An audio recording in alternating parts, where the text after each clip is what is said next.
മറ്റേ പൃഥ്വിരാജിൻ്റെ ഒരു സിനിമ ഉണ്ടായിരുന്നല്ലോ, ഡ്രൈവിംഗ് ലൈസൻസ് എന്ന് പറഞ്ഞ്. അപ്പോൾ അതിൻ്റെ അകത്ത് ശ്രദ്ധിച്ചായിരുന്നു, മറ്റേ ബ്രേക്കിൽ നിന്ന് കാലെടുക്കുമ്പോൾ തന്നെ വണ്ടി മുന്നോട്ടുള്ളൂ. Now going towards the manual mode. ഇതിനൊരു മാനുവൽ മോഡ്, പക്ഷേ ഇതിന് പുറകോട്ടുള്ളൂ. അപ്പോൾ നമ്മൾ ചെയ്യേണ്ട വേറെ ഒന്നുമില്ല, ജസ്റ്റ് നമ്മൾ ഈ ബ്രേക്ക് പെഡലിൽ നിന്ന് കാലെടുക്കുക, ആക്സിലേറ്റർ കൊടുക്കുക, ഗിയറിങ് കൺട്രോൾ ചെയ്യുന്നു. ഇവിടെ ഓട്ടോമാറ്റിക്കലി ആ ഗിയർ മാറുന്നുണ്ട്. ഇപ്പം സെക്കൻഡാണ്, ഇപ്പം തേർഡിലോട്ട് പോയി. വലിയൊരു വളവാണ് അല്ലേ. ഇതൊക്കെ ഞാൻ കണ്ട വളരെ മൈൽഡായിട്ടാണ്. Hello everyone, first of all thank you so much. നമ്മൾ കുറച്ച് കാലമായി വീഡിയോസും കാര്യങ്ങളൊക്കെ ചെയ്തിട്ട് വർക്കിൻ്റെ റിലേറ്റഡ് ആയിട്ട് കുറച്ച് തിരക്കായിപ്പോയി. അപ്പോൾ നമ്മൾ ഈ ഒരു week onwards we are trying to നമ്മൾ നല്ല രീതിയിൽ വീഡിയോസും കാര്യങ്ങളൊക്കെ ചെയ്ത് ചാനൽ ലൈവാക്കാനുള്ള ഒരു ശ്രമത്തിലാണ്. I need all your support. അപ്പോൾ അതിൻ്റെ ഫസ്റ്റ് പാട്ടായിട്ട് ഇപ്പം എല്ലാവർക്കും അറിയാം, ഇപ്പോൾ ഭയങ്കര മഴയാണ്, വീട്ടിലാണ്, നമുക്ക് വേറെ വണ്ടിയോ കാര്യങ്ങളോ ഒന്നും കിട്ടത്തില്ല. അതുകൊണ്ട് നമ്മൾ പണ്ടൊരു ഓട്ടോമാറ്റിക് കാറിൻ്റെ ഒരു വീഡിയോ ചെയ്തായിരുന്നു. അതിൻ്റെ അകത്ത് ഒത്തിരി ആൾക്കാർക്ക് ലൈക്ക് അതൊരു പ്രീവിയസ്ലി ആണ്, നമ്മൾ ഈ ഡോക്ടർ ഡ്രൈവ് എന്ന് പറഞ്ഞ ചാനലൊക്കെ തുടങ്ങുന്നതിന് മുമ്പ് തന്നെ ജസ്റ്റ് ചുമ്മാ ഒരു വീഡിയോ ഇടുന്നതിൻ്റെ പാട്ടായിട്ട് നമ്മൾ ചെയ്തിട്ടാണ്. അപ്പോൾ അതിന് ഒത്തിരി ഡൗട്ട്സും കാര്യങ്ങളൊക്കെ വന്നിരുന്നു. അപ്പോൾ അതൊന്ന് ക്ലിയർ ചെയ്യുന്നതിൻ്റെ പാട്ടായിട്ട് നമ്മൾ ആ ഒരു സീരീസ് ഒന്നും കൂടെ പ്രോപ്പറായിട്ട് ലൈക്ക് ഒന്നും കൂടെ നല്ല രീതിയിൽ എക്സ്പ്ലെയിൻ ചെയ്ത് തരാം. അപ്പോൾ ഈ അവധിക്ക് വീട്ടിലിരിക്കുന്ന ഒരാൾക്ക് വണ്ടി ഇല്ലാതെ തന്നെ ഒരു മൊബൈൽ വെച്ചിട്ട് ഓടിക്കാൻ മനസ്സിലാക്കുന്ന രീതിയിൽ ഞാനത് ട്രൈ ചെയ്ത് തരാം. മാക്സിമം എന്തൊക്കെയാണ് അതിൻ്റെ പ്രിൻസിപ്പിൾസ് വരുന്നത് എല്ലാ കേസസും പറഞ്ഞുതരാം. ഓക്കെ, അപ്പോൾ ഇതിൻ്റെ ഒരു കേസ് പറയുന്നത് നമ്മൾ മറ്റേ പൃഥ്വിരാജിൻ്റെ ഒരു സിനിമ ഉണ്ടായിരുന്നല്ലോ, ഡ്രൈവിംഗ് ലൈസൻസ് എന്ന് പറഞ്ഞ്. അപ്പോൾ അതിൻ്റെ അകത്ത് ശ്രദ്ധിച്ചായിരുന്നു, മറ്റേ ലാസ്റ്റ് പൃഥ്വിരാജിൻ്റെ ലൈസൻസ് പോകുന്ന സമയത്ത് മറ്റേ പുള്ളിയോട് I don't remember that guy's name, but ആ ആളോട് വണ്ടി എടുത്ത് ഡ്രൈവ് ചെയ്യാമെന്ന് ചോദിക്കുമ്പോൾ എനിക്ക് സ്റ്റിക്കുള്ളത് ഓടിക്കാൻ അറിയാവുള്ളൂ എന്ന് പറയുന്നൊരു കേസുണ്ടല്ലോ. അപ്പോൾ മാനുവൽ ഓടിക്കാൻ അറിയാവുന്ന ഒരാളെ സംബന്ധിച്ചിട്ട് വളരെ എളുപ്പമുള്ളൊരു കേസാണ് ഈ ഒരു ഓട്ടോമാറ്റിക് എന്ന് പറയുന്നത്. അപ്പോൾ നമ്മളിന്ന് ചൂസ് ചെയ്തേക്കുന്ന എൻ്റെ വണ്ടി തന്നെയാണ്, ഫാദർ യൂസ് ചെയ്യുന്നതാണ്, സെലേറിയോയുടെ ഓട്ടോമാറ്റിക് വേരിയൻ്റ് ആണ്, അതായത് AMD വേരിയൻ്റ് ആണ്. അതെന്ന് പറഞ്ഞു കഴിഞ്ഞാൽ ശരിക്കും പറഞ്ഞാൽ മാനുവൽ തന്നെയാണ്, പക്ഷേ ഒരു ഇലക്ട്രോണിക്കലി വെച്ചിട്ട് അതിൻ്റെ ഗിയർ മെക്കാനിസം ചേഞ്ച് ആവുന്നു. It similar as an automatic പോലെ തന്നെയാണ്. ഓടിക്കുന്ന ഒരാൾക്ക് വ്യത്യാസമോ കാര്യങ്ങളോ ഒന്നും അറിയില്ല. അപ്പോൾ അതെന്താണ് അതിൻ്റെ മെക്കാനിസം എന്താണെന്നുള്ളത് ഡീറ്റെയിൽഡ് ആയിട്ട് ഇന്ന് നിങ്ങൾക്ക് പറഞ്ഞുതരാം. എന്ത് ഡൗട്ട്സോ കാര്യങ്ങളോ ഉണ്ടെങ്കിൽ കമൻറ്റിൽ ചോദിച്ചു, അത് റെസ്പോണ്ട് നല്ല രീതിയിൽ അതിന് റിപ്ലൈയും കാര്യങ്ങളൊക്കെ തരാം കേട്ടോ. ഓക്കെ, അപ്പോൾ ഫസ്റ്റ് നമ്മൾ വണ്ടിയിലേക്ക് കയറുവാണ്. ഞാൻ പറഞ്ഞ പോലെ കണ്ടേ മഴ തുടങ്ങിയിട്ടുണ്ട്, sorry for any disturbance caused. അപ്പോൾ ഈ ഒരു വണ്ടി എന്ന് പറഞ്ഞു കഴിഞ്ഞാൽ നമ്മൾ 2018 2017 എങ്ങാണ്ട് എടുത്താണ്, എനിക്കൊന്ന് 18 തോന്നുന്നു. അതായത് ഇവനൊരു 8 മാസം പ്രായം, 1 കൊല്ലം പ്രായം കണ്ടുണ്ടായിരുന്നുള്ളൂ. 1500 കിലോമീറ്റർ ഓടിയപ്പം നമ്മൾ മേടിച്ചാണ്. പണ്ടൊരു ബീറ്റ് ഉണ്ടായിരുന്നു, ആ ബീറ്റ് കൊടുത്തിട്ട് വീട്ടിൽ കുറച്ചുകൂടി ഒരു ഓട്ടോമാറ്റിക് വേണം എന്നുള്ളൊരു കോൺസെപ്റ്റ് ഉള്ളതുകൊണ്ട് നമ്മൾ അന്ന് എടുത്തതാണ്. ഓക്കെ, അപ്പോൾ ഇതിൻ്റെ മെക്കാനിസത്തിലേക്ക് നമ്മൾ പോകുമ്പോൾ ഫസ്റ്റ് കോൺസെപ്റ്റ് എന്ന് പറഞ്ഞു കഴിഞ്ഞാൽ നമ്മൾ എടുക്കാൻ തുടങ്ങിയപ്പോഴത്തേക്കും മഴ പെയ്തു കൊണ്ട് നമ്മൾ പോർച്ചിലോട്ട് കയറ്റിയിട്ടിട്ടുണ്ട്. ഇതൊരു ഒത്തിരി എന്താ പറയേണ്ട, ഒരു വണ്ടി ഓടിക്കാൻ അറിയാവുന്ന ഒരാളെ സംബന്ധിച്ച് എത്രമാത്രം യൂസ്ഫുൾ ആവും എന്നറിയില്ല. എന്നാൽ പോലും ഓട്ടോമാറ്റിക് ഓടിക്കാൻ അറിയാത്ത ഒരാളെ സംബന്ധിച്ചിട്ട് ഇത് യൂസ്ഫുൾ ആവും. That's A guarantee from my side. വീഡിയോയ്ക്ക് ക്വാളിറ്റി കുറവാണെങ്കിൽ പാടൻ മീ. അപ്പം നമ്മൾ ബേസിക്കലി ഒരു മാനുവൽ വണ്ടി ഓട്ടോമാറ്റിക് വണ്ടിയും തമ്മിലുള്ള ആദ്യത്തെ വ്യത്യാസം എന്ന് പറഞ്ഞു കഴിഞ്ഞാൽ നിങ്ങൾക്ക് കാണാമെന്ന് എനിക്കറിയത്തില്ല, ഇപ്പോൾ കാണാം. അതായത് ഈ താഴെ കാണുന്ന ഇവിടുത്തെ ഒരു പെഡലുണ്ടല്ലോ, ക്ലച്ച് എന്ന് പറഞ്ഞൊരു സാധനം, അത് ഇതിനില്ല. ഇതിനാകെപ്പാടെയുള്ള ബ്രേക്കും അതുപോലെ തന്നെ ആക്സിലേറ്റർ. ഇതാണ് ആക്സിലേറ്റർ പെഡൽ, ഇതാണ് of course brake pedal. Okay, അപ്പോൾ ഇതിൻ്റെ നമ്മൾ ഫസ്റ്റ് ശ്രദ്ധിക്കേണ്ട ഒരു ഇമ്പോർട്ടൻറ്റ് കേസ് എന്ന് പറഞ്ഞു കഴിഞ്ഞാൽ ഈ ഒരു കാലുണ്ടല്ലോ, ഇതങ്ങ് മാറ്റി വെച്ചേക്കണം. ഈ സാധനം നമ്മൾ യൂസ് പോലും ചെയ്തേക്കരുത്. So that's the first rule of driving and automatic. Use ചെയ്യാന്ന് പറഞ്ഞാൽ റേസിനൊക്കെ പോകുമ്പോൾ നമുക്ക് കുറച്ചുകൂടി ക്വിക്കായിട്ട് ഷിഫ്റ്റ് ചെയ്യാൻ യൂസ് ചെയ്യാം. പക്ഷേ അല്ലാത്തൊരു കേസിൽ നോർമലി ഒരു പേഴ്സണെ സംബന്ധിച്ചിട്ട് ഈ ഓട്ടോമാറ്റിക് ഡ്രൈവ് ചെയ്യുമ്പോൾ ലെഫ്റ്റ് ഹാൻഡ് യൂസ് ചെയ്യരുത്, ഓൺലി നമ്മുടെ ഈ ഒരു റൈറ്റ് ഫുട്ട് മാത്രമേ യൂസ് ചെയ്യാവുള്ളൂ. അപ്പോൾ ഇത് ബ്രേക്ക്, ഇത് ആക്സിലേറ്റർ. സോ ഈ ഒരു മൂവ്മെൻറ്റിന് വേണ്ടിയിട്ടാണ് അത് യൂസ് ചെയ്യുന്നത്. അപ്പോൾ ഇത് യൂസ് ചെയ്ത് ശീലിക്കുക. ഓക്കെ, പിന്നെ രണ്ടാമത്തെ ഒരു കേസ്, ഒത്തിരി ആൾക്കാർ ഈ ചെരുപ്പിടാതെ ഡ്രൈവ് ചെയ്യുന്നതായിട്ട് കണ്ടിട്ടുണ്ട്. That's not a good practice. അത് ചെയ്യാതിരിക്കുന്ന, ചെരുപ്പ് ഇട്ട് ഡ്രൈവ് ചെയ്യുന്നത് തന്നെയായിരിക്കും നല്ലൊരു കേസ്. അത് ശീലമാക്കുക കേട്ടോ. ഓക്കെ, അപ്പോൾ ഇത് ബ്രേക്ക്, ഇത് ആക്സിലേറ്റർ സ്പീഡ് കൂട്ടാൻ ഓഫ് കോഴ്സ് ബ്രേക്ക് ചെയ്യാൻ. അപ്പോൾ ആ രണ്ട് പ്രിൻസിപ്പിൾസ് മാത്രമേ ഇതിൻ്റെ അത് വരത്തുള്ളൂ. പിന്നെ പലരും ചോദിച്ചിട്ടുണ്ട്, ഈ വണ്ടി ഗിയർ ഡൗൺ ആയ നിന്ന് പോവോ? ഇല്ല, വണ്ടികൾ ഒരിക്കലും നമ്മുടെ മാനുവൽ വെഹിക്കിൾ പോലെ ക്ലച്ച് അടിച്ച് നിൽക്കത്തില്ല. So that's the first good thing that we are having. ഇനി നമ്മൾ ഇതിലേക്ക് വരുമ്പം ഇതിൻ്റെ അകത്ത് ഇതാണ് നമ്മുടെ ഗിയർ അല്ല, ഒരു നോബെന്ന് നമുക്ക് പറയാം, കാരണം ഗിയർ ഇല്ലല്ലോ. Like take the case. അപ്പോൾ ഇതിൽ നമുക്ക് വരുന്നത് ഒരു ന്യൂട്രൽ ഉണ്ട്, ഒരു റിവേഴ്സ് ഉണ്ട്, ഒരു ഡ്രൈവ് ഉണ്ട്. അപ്പോൾ നമുക്ക് ഈ DST ഗിയർ ബോക്സ് അല്ലെങ്കിൽ മറ്റേ 80 ഗിയർ ബോക്സിനൊക്കെ പാർക്ക് എന്ന് പറഞ്ഞൊരു ഓപ്ഷൻ കൂടെ ഉണ്ട്. അതാണ് പ്രോപ്പർ ഓട്ടോമാറ്റിക്. ഇതൊരു സെമി ഓട്ടോമാറ്റിക് ആയതുകൊണ്ടാണ് പാർക്ക് എന്ന് പറഞ്ഞൊരു ഓപ്ഷൻ ഇല്ല. അതിൻ്റെ അണ്ടറിൽ ഒരു മാനുവൽ തന്നെയാണ് മെക്കാനിസം വർക്ക്. നിങ്ങൾ അതിനെക്കുറിച്ചൊന്നും ബോധപ്പെടാവണ്ട. ഇവിടെ P എന്ന് പറഞ്ഞൊരു ഓപ്ഷനും കൂടെ ഉണ്ടെന്നുണ്ടെങ്കിൽ നമ്മൾ വണ്ടി പാർക്ക് ചെയ്യാൻ നേരത്ത് അത് പാർക്കിലിട്ടിട്ട് വേണം നമ്മൾ ഇറങ്ങാൻ. കീ വരുന്നതിന് മുമ്പ് പാർക്കിലിടണം. ഇതിൻ്റെ കേസിൽ നമുക്ക് ഏത് ഗിയറിൽ വേണമെങ്കിലും ഇടാം. മാനുവൽ നമ്മൾ ഇടുന്ന പോലെ ലൈക്ക് ന്യൂട്രൽ ഇട്ടിട്ട് ഹാൻഡ് ബ്രേക്ക് വേണേൽ വലിക്കാം, അല്ലെങ്കിൽ ഡ്രൈവിൽ ഇട്ടിട്ട് വേണേൽ ഇടാം, അല്ലെങ്കിൽ റിവേഴ്സ് ഇട്ടിട്ട് വേണമെങ്കിൽ വണ്ടി പാർക്ക് ചെയ്തിട്ട് പോകാം. അത് ഫസ്റ്റ് തിങ്. അത് ക്ലിയർ ആയെന്ന് ഞാൻ വിശ്വസിക്കുന്നു. രണ്ടാമത്തെ ഒരു കേസ് എന്ന് പറഞ്ഞു കഴിഞ്ഞാൽ നമ്മൾ പറഞ്ഞ പോലെ ഇതിന് 3 മോഡാണുള്ളത്. ഒന്ന് റിവേഴ്സ് എന്ന് പറഞ്ഞൊരു മോഡുണ്ട്, ന്യൂട്രൽ എന്ന് പറഞ്ഞൊരു മോഡുണ്ട്, ഡ്രൈവ് എന്ന് പറഞ്ഞൊരു മോഡുണ്ട്. ഡ്രൈവ് എന്ന് പറഞ്ഞാൽ മുന്നോട്ട് പോകാൻ, റിവേഴ്സ് എന്ന് പറഞ്ഞാൽ ബാക്കിലേക്ക് പോകാൻ, ന്യൂട്രൽ എന്ന് പറഞ്ഞാൽ ദാറ്റ്സ് ലൈക്ക് നമ്മൾ നോർമൽ മാനുവലി പോലെ തന്നെ ന്യൂട്രൽ ഇടുന്നു. ഇപ്പോൾ വണ്ടി ഉരുളും, ഹാൻഡ് ബ്രേക്ക് അഴിച്ചു കഴിഞ്ഞ് കഴിഞ്ഞാൽ വണ്ടി ഉരുളും. So that's the case. Okay, ഇനി നമ്മൾ ഫസ്റ്റ് തിങ് എന്ന് പറഞ്ഞു കഴിഞ്ഞാൽ ഇതിൻ്റെ കേസിൽ നമ്മൾ ന്യൂട്രൽ ഇട്ടാൽ മാത്രമേ വണ്ടി സ്റ്റാർട്ട് ആവുള്ളൂ. ന്യൂട്രൽ ഇട്ടിട്ട് ബ്രേക്ക് അപ്ലൈ ചെയ്യണം.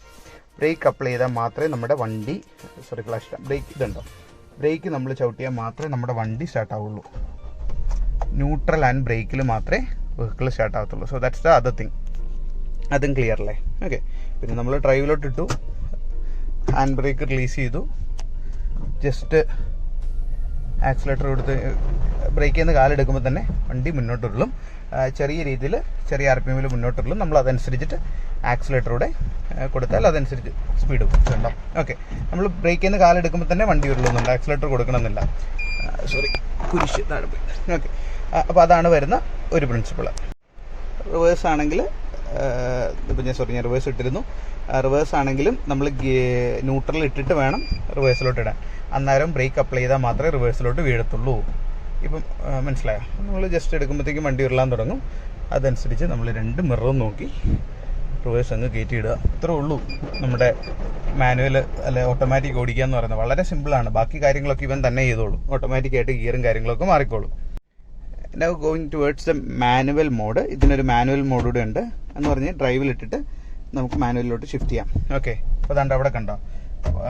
ഇതിപ്പം ന്യൂട്രൽ ഇടുമ്പോൾ ഈ ഡ്രൈവിൽ നിന്ന് മാനുവലിലോട്ട് പോകാൻ ബ്രേക്ക് പിടിക്കണമെന്നില്ല. കാരണം നമുക്ക് ഓടിക്കുന്നതിൻ്റെ ഇടയ്ക്ക് മാനുവലിട്ട് ഓവർടേക്ക് ചെയ്യാൻ നേരത്തെ ഒന്ന് ഡൗൺ ചെയ്യണമെങ്കിൽ അതിന് വേണ്ടിയിട്ട് വെച്ചിരിക്കുന്നതാണ്. അല്ലെങ്കിൽ മാനുവലിൽ ഓടിക്കണമെന്നുണ്ടെങ്കിൽ ഡ്രൈവിലിടുമ്പം അവിടെ D കാണിക്കും, ന്യൂട്രൽ ഇടുമ്പോൾ ന്യൂട്രൽ കാണിക്കും, റിവേഴ്സ് ഇടുമ്പോൾ റിവേഴ്സ് കാണിക്കും. അതായത് റിവേഴ്സ്, ന്യൂട്രൽ, ഡ്രൈവ് അങ്ങോട്ടും ഇങ്ങോട്ടും മാറണമെങ്കിൽ ബ്രേക്ക് അപ്ലൈ ചെയ്യണം. അത് സേഫ്റ്റി റീസൺസിന് വേണ്ടി വെച്ചിരിക്കുന്നതാണ്. ഡ്രൈവിൽ നിന്ന് ന്യൂട്രലോട്ട് പോകുമ്പോൾ ബ്രേക്ക് അപ്ലൈ ചെയ്യേണ്ട ആവശ്യമില്ല. ഐ തിങ്ക് ഇത് ക്ലിയർ ആണെന്ന് വിശ്വസിക്കുന്നു. ഇനി നമ്മൾ ഡ്രൈവിലോട്ട് അപ്ലൈ ചെയ്ത് കഴിഞ്ഞാൽ ഇവിടെ ഒരു അപ്പ് ഉണ്ട്, ഒരു ഡൗൺ ഉണ്ട്. That's nothing. അത് സിമ്പിളാണ്. ഇപ്പോൾ ഫസ്റ്റ് ഗിയറിൽ പോകുന്ന വണ്ടി നമ്മൾ അപ്പ് ചെയ്ത് കഴിഞ്ഞ് കഴിഞ്ഞാൽ ഞാൻ like I will also do some more scenarios. അതായത് ഇറക്കത്തിൽ എങ്ങനെയാണ് എന്നൊക്കെ ചോദിച്ചിട്ടുണ്ട്. നമ്മൾ ഇറക്കത്തിലാണ് വണ്ടി ഇട്ടേക്കുന്നത്. ഇപ്പം ന്യൂട്രലാണ് എടുക്കുന്നത്. നോർമൽ ഒരു കേസ് പോലെ നമ്മൾ ഡ്രൈവിലിട്ടു, നമ്മൾ കാലെടുക്കുമ്പോഴത്തേക്കും വണ്ടി ഉരുണ്ടങ്ങ് പോയിക്കോളൂ. അപ്പോൾ അതാണ് ബേസിക് ആയിട്ട് നടക്കുന്ന പ്രിൻസിപ്പിൾ എന്ന് പറയുന്നത്. ഇവിടുന്ന് വണ്ടി എടുത്ത് റോഡിൽ വന്നിട്ടുണ്ട്, വലിയ തിരക്കൊന്നുമില്ല. നമുക്ക് ജസ്റ്റ് നിങ്ങൾക്കൊന്ന് കാണിച്ചു തരാം. അപ്പം നമ്മൾ നോർമൽ കേസ് പോലെ ഇപ്പം ഒരാൾ കയറുവാണ്, വണ്ടി എടുത്തു, കീ ഇട്ടു, താണ്ട് ഇപ്പോൾ ഈ സിനാരിയോയിൽ ന്യൂട്രലാണ് കിടക്കുന്നത്. ഏത് വേണമെങ്കിലും കിടന്നിട്ട് ഒരു കുഴപ്പമില്ല. ഹാൻഡ് ബ്രേക്ക് നിങ്ങൾ വലിച്ചാൽ മതി. ഇഗ്നീഷൻ കൊടുത്തിട്ട് വണ്ടി സ്റ്റാർട്ട് ആവണമെങ്കിൽ എന്ത് ചെയ്യണം? ന്യൂട്രൽ ഇട്ടിട്ട് ബ്രേക്ക് ചവിട്ടണം അല്ലേ? ന്യൂട്രൽ ഇട്ടിട്ട് നമ്മൾ ബ്രേക്ക് ചവിട്ടി വണ്ടി ഇപ്പോൾ ഓണാണ്. ഓക്കെ, ആ സൗണ്ട് കേൾക്കുമ്പോൾ മനസ്സിലാവുമെന്ന് ഞാൻ വിശ്വസിക്കുന്നു വണ്ടി ഓണാന്നുള്ളത്. പിന്നെ നമുക്ക് മുന്നോട്ട് പോകണം അല്ലേ? നമ്മൾ നേരെ ഒന്നും ചെയ്തില്ല, ബ്രേക്ക് അപ്ലൈ ചെയ്തുകൊണ്ട് ഡ്രൈവിലിട്ടു, ഇൻഡിക്കേറ്റർ ഇട്ടു, വണ്ടിയൊന്നും ഇല്ലെന്ന് ഉറപ്പാക്കി. അത് പ്രത്യേകം നോക്കണം കേട്ടോ. വണ്ടിയൊന്നും ഇല്ലെന്ന് ഉറപ്പാക്കി ജസ്റ്റ് ആക്സിലേറ്റർ കൊടുത്തു. വേറൊന്നും ഞാൻ ചെയ്യുന്നില്ല. ആക്സിലേറ്റർ കൊടുക്കുന്നു, സ്റ്റിയറിംഗ് കൺട്രോൾ ചെയ്യുന്നു. ഇവിടെ ഓട്ടോമാറ്റിക്കലി ആ ഗിയർ മാറുന്നുണ്ട്. ഇപ്പോൾ സെക്കൻഡാണ്, ഇപ്പോൾ തേർഡിലോട്ട് പോയി. അതായത് നമ്മൾ പതുക്കെ, അതായത് ഇതിനെ കൺട്രോൾ ചെയ്യുന്ന ശരിക്കും ആ ആക്സിലേറ്റർ പെഡലിൽ നമ്മൾ കൊടുക്കുന്ന ഒരു മൂവ്മെൻ്റ് ആണ്. നമ്മൾ പതുക്കെയാണ് ആക്സിലേറ്റർ കൊടുക്കുന്നെങ്കിൽ ഗിയർ വളരെ സ്മൂത്തായിട്ട് നമ്മൾ കാർ കൊണ്ടുപോകുന്ന പോലെ തന്നെ പതുക്കെ ഗിയർ മാറി നല്ല സ്മൂത്തായിട്ട് പോയിക്കോളും. അതേസമയം നമ്മൾ ഒരൊറ്റ ചവിട്ട് കൊടുക്കുകയാണെങ്കിൽ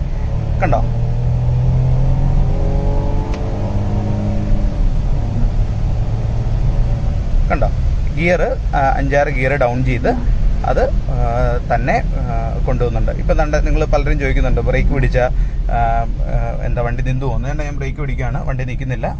ഫസ്റ്റ് ഇങ്ങോട്ട് ഇൻഡിക്കേറ്റർ ഇട്ടു, ഇവിടെ ഞാൻ ബ്രേക്ക് പിടിച്ചു, വണ്ടി തന്നെ വന്ന് ഡ്രൈവിൽ വീണുണ്ടോ. So it simple as that. ന്യൂട്രലോട്ട് ഇട്ടു, ഹാൻഡ് ബ്രേക്ക് വലിച്ചു, ഞാൻ ഇറങ്ങിപ്പോയി. So that's the basic thing. നമ്മളിനി മാനുവൽ മോഡൂടെ കാണിക്കാം. ഒന്നും കൂടെ വണ്ടി ഇല്ലെന്ന് നോക്കി നമ്മൾ ആക്സിലേറ്റർ കൊടുക്കുകയാണ്. So we are moving ahead. First second.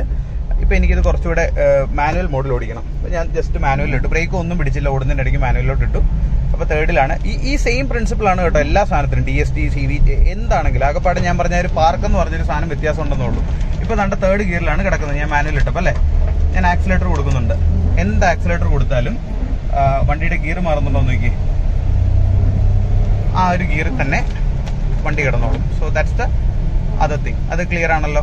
ഇനിയിപ്പം ഫോർ എക്സാമ്പിൾ ഞാൻ ബ്രേക്ക് സ്പീഡ് കുറയ്ക്കും. അപ്പോൾ നിങ്ങളെല്ലാം ചോദിക്കുന്നത് ഇത് വണ്ടി ഇടിക്കുമോ എന്നുള്ളത് അല്ലേ. ഡൗണ് നമ്മൾ ബിലോ സ്പീഡ്, ബിലോ RPM താഴെ വന്നു കഴിഞ്ഞാൽ ഇവൻ തന്നെ ഷിഫ്റ്റ് ആയിക്കോളും. ഇപ്പം മാനുവലിലാണ് കിടക്കുന്നതെങ്കിൽ പോലും കണ്ടോ ഫസ്റ്റ് ഗിയറിലോട്ട് വന്നു, ഇൻഡിക്കേറ്റർ ഇട്ടു, വണ്ടി ഇല്ലെന്ന് നോക്കി നമ്മൾ മുന്നോട്ടെടുത്തു. ഫസ്റ്റിൽ തന്നെയാണ് കിടക്കുന്നത്, മാനുവലായതുകൊണ്ട് മാറത്തില്ല. അപ്പോൾ ഞാൻ ഡ്രൈവിലോട്ട് ഇട്ടപ്പോൾ അവൻ ഓട്ടോമാറ്റിക്കായിട്ട് ചേഞ്ച് ചെയ്ത് പോകുന്നുണ്ട്. അപ്പോൾ ഈ 5 മിനിറ്റും കൊണ്ട് നമ്മളെല്ലാവരും ഓട്ടോമാറ്റിക് എങ്ങനെയാണ് ഓടിക്കാൻ പഠിക്കുന്നത്, അല്ല ഓടിക്കേണ്ടത് എന്നുള്ള കേസ് മനസ്സിലാക്കി അല്ലേ. ഇനി 1-2 ടിപ്സ് പറഞ്ഞുതരാം. ഇത് ഓട്ടോമാറ്റിക് കാർ മാത്രമല്ല, നമുക്കൊരു വെഹിക്കിൾ എങ്ങനെ വളരെ സ്മൂത്തായിട്ട് അതായത് ഇപ്പോൾ ഞാൻ അത്യാവശ്യം റാഷ് ഡ്രൈവ് അല്ലെ സ്പീഡിൽ ഓടിക്കുന്ന ഒരാളാണ്. റാഷ് ഡ്രൈവ് അല്ല, സ്പീഡിൽ ഓടിക്കുന്ന ഒരാളാണ്. ഇപ്പോൾ സ്പീഡിൽ ഓടിക്കുമ്പോഴും ലൈക്ക് അകത്തിരിക്കുന്നവർക്ക് അത്രയും ഡിസ്കംഫർട്ട്, ഇപ്പോൾ ചിലർ ഓടിക്കുമ്പോൾ ഭയങ്കര ഡിസ്കംഫർട്ട് തോന്നത്തില്ല. അങ്ങനെയൊന്നും തോന്നാറില്ലെന്നാണ് എൻ്റെ ഫ്രണ്ട്സ് ഇതുവരെ പറഞ്ഞിട്ടുള്ളത്.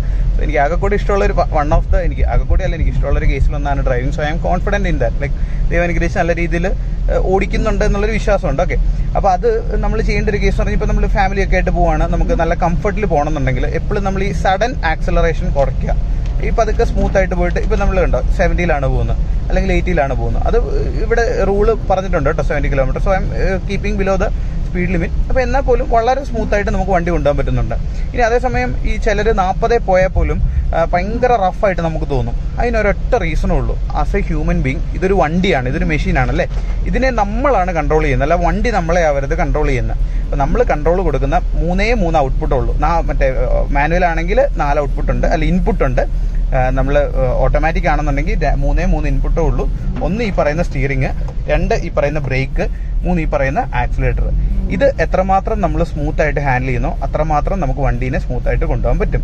ഫസ്റ്റ് ബേസിക് തിങ്, അതായത് നമ്മൾ സ്റ്റിയറിങ് വളയ്ക്കുന്ന സമയത്ത് വളരെ സ്മൂത്തായിട്ട് ഇത് നമ്മൾ കൊടുക്കുക. ഇതിനെ എത്രമാത്രം മൈൽഡ് ആയിട്ടുള്ള മൂവ്മെന്റ് ആണ് ഇത് കൊടുക്കുന്നത്, അത്രമാത്രം സ്മൂത്തായിട്ടായിരിക്കും വണ്ടി പോകുന്നത്. അതേസമയം ഇപ്പോൾ ബാക്കിൽ വണ്ടിയില്ല, ഞാൻ നോക്കിയിട്ടുണ്ട്.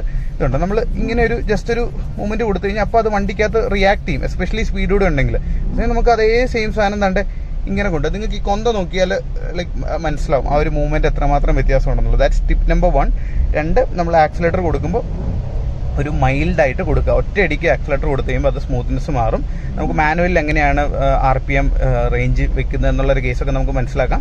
അപ്പോൾ ഇതിൽ ബേസിക്കായിട്ട് ചെയ്യേണ്ട ഒരു കാര്യം ഈ പറഞ്ഞ കാര്യം മാത്രമേ ഉള്ളൂ. അതായത് നമ്മൾ സ്റ്റിയറിംഗിൽ കൊടുക്കുന്ന ഇൻപുട്ടാണ് നമ്മുടെ വണ്ടിയുടെ സ്മൂത്ത്നെസ് ഡിറ്റർമൈൻ ചെയ്യുന്നത്. അപ്പോൾ അതുകൊണ്ട് എല്ലാവരും ആ ഒരു കേസും കൂടെ ശ്രദ്ധിച്ചു കഴിഞ്ഞാൽ നമ്മുടെ ഡ്രൈവിങ്ങിൻ്റെ അകത്ത് ഒത്തിരിയധികം കംഫർട്ടും കാര്യങ്ങളൊക്കെ ഇമ്പ്രൂവ് ചെയ്യാൻ പറ്റും.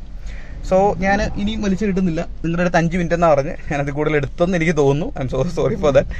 അല്ലെങ്കിൽ thank you so much for your patience. അപ്പോൾ നമുക്ക് ഇനി തൊട്ട് നമ്മൾ നല്ല അടിപൊളി വീഡിയോസും കാര്യങ്ങളൊക്കെ വരും. അപ്പോൾ നിങ്ങളൊന്ന് സബ്സ്ക്രൈബ് ചെയ്യണം. അതുപോലെ തന്നെ ഒരു കമൻറ്റ് ഇട്ട് കഴിഞ്ഞ് കഴിഞ്ഞാൽ നമ്മുടെ യൂട്യൂബിൻ്റെ അൽഗോരിതം പ്രകാരം കൂടുതൽ റീച്ചും കാര്യങ്ങളൊക്കെ കിട്ടും. അപ്പോൾ നിങ്ങൾക്ക് എന്താണോ ജെന്യൂൻ ആയിട്ട് തോന്നിയ അഭിപ്രായം, അതിനെക്കുറിച്ച് കമൻറ്റ്സും കാര്യങ്ങളും ഒന്ന് ഇട്ട് കഴിഞ്ഞ് കഴിഞ്ഞാൽ വലിയ ഉപകാരം. അപ്പോൾ നമുക്ക് നെക്സ്റ്റ് വീക്കിൽ we are planning to do ഒത്തിരി വീഡിയോസ്. ഇപ്പോൾ ഗ്ലാൻസ് ഉണ്ട്, ഗ്ലാൻസയുടെ ബേസ് മോഡൽ നമുക്ക് ഓട്ടോമാറ്റിക് ട്രൈ ചെയ്യാം. അതുപോലെ കുറേ വെഹിക്കിൾസ് നമുക്ക് ഉടനെ കിട്ടും. ടൈമിൻ്റെ ഒരു ബുദ്ധിമുട്ടുള്ളതുകൊണ്ടായിരുന്നു. നെക്സ്റ്റ് വീക്ക് തൊട്ടിട്ട് പെർ വീക്ക് 1 വീഡിയോ എന്നുള്ള രീതിയിൽ നമ്മൾ ചെയ്യും. നിങ്ങളുടെ സപ്പോർട്ടും കാര്യങ്ങളൊക്കെ മാക്സിമം നല്ല രീതിയിൽ വേണം. So thank you so much for your time. So see you next time. Bye. ഞാൻ വൈപ്പർ കുറയ്ക്കും. ഇതുണ്ട്, ഇത് വലിയൊരു വളവാണ്.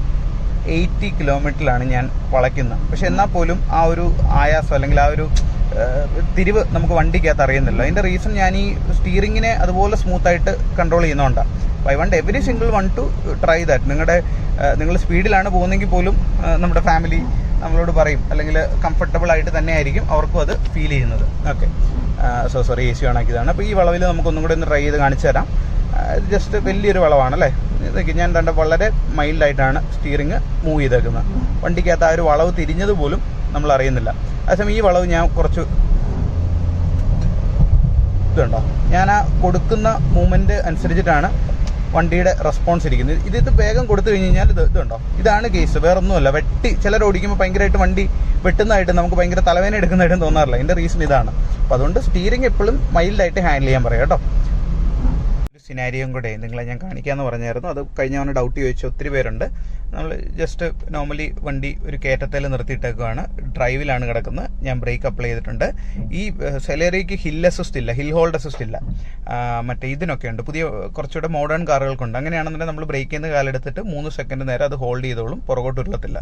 പക്ഷേ ഇതിന് പുറകോട്ട് ഉരുളും. അപ്പോൾ നമ്മൾ ചെയ്യേണ്ട വേറെ ഒന്നുമില്ല, ജസ്റ്റ് നോർമലി ബ്രേക്ക് പെഡലിൽ നിന്ന് കാലെടുക്കുക, ആക്സിലേറ്റർ കൊടുക്കുക, വണ്ടി മുന്നോട്ട് പോയിക്കോളും. Simple as that. അപ്പോൾ അതിന് വേറെ നിങ്ങൾ പേടിക്കുന്ന പോലെ കേസൊന്നും ഇല്ല. ഹിൽ അസിസ്റ്റ് ഇല്ലെന്നുണ്ടെങ്കിൽ വണ്ടി പുറകോട്ടില്ല കേട്ടോ. അതുപോലെ തന്നെ കയറ്റം കയറുന്ന സമയത്ത് ഈ AMDക്ക് കുറച്ച് കൺഫ്യൂഷൻസ് ഒക്കെ വരാറുണ്ട്. അതായത് ചിലപ്പോൾ ഗിയർ അങ്ങോട്ട് മാറണം ഇങ്ങോട്ട് മാറണം എന്നൊക്കെ ഉള്ളു. അപ്പോൾ അതിന് എപ്പോഴും സേഫ് സൈഡിൽ നിങ്ങൾ മാനുവലിലോട്ട് തട്ടിയിട്ട് ഫസ്റ്റോ സെക്കൻഡോ ഇട്ട് കഴിഞ്ഞ് കഴിഞ്ഞാൽ ഒരു പ്രശ്നമില്ലാതെ. ഇപ്പോൾ സെക്കൻഡിലാണ് കിടക്കുന്നത് അല്ലേ, വലിയൊരു കയറ്റമാണ്. ആക്സിലേറ്റർ കൊടുത്തു. അപ്പോൾ അവന് ചെറിയൊരു കൺഫ്യൂഷൻ വന്നു. എന്നാൽ പോലും അത് തന്നെ ഡൗൺ ആയിട്ട് ഫസ്റ്റിൽ കയറി നമ്മൾ ആക്സിലേറ്റർ കൊടുത്ത് നമ്മൾ we are getting inside. So ഞാൻ ഡ്രൈവിലിട്ട് വേണമെങ്കിലും എനിക്ക് ആക്സിലേറ്റർ കൊടുക്കാം, ഹാൻഡ് ബ്രേക്ക് കൊടുക്കാം. ലൈറ്റ് ഇട്ടിട്ടുണ്ടായിരുന്നു, അത് ഓഫ് ചെയ്തു. വൈപ്പർ ഓഫാണ്. AC നമ്മൾ വണ്ടി നിർത്തുന്നതിന് പോയപ്പോൾ AC ഓഫ് ചെയ്യാം കേട്ടോ. ഡൺ.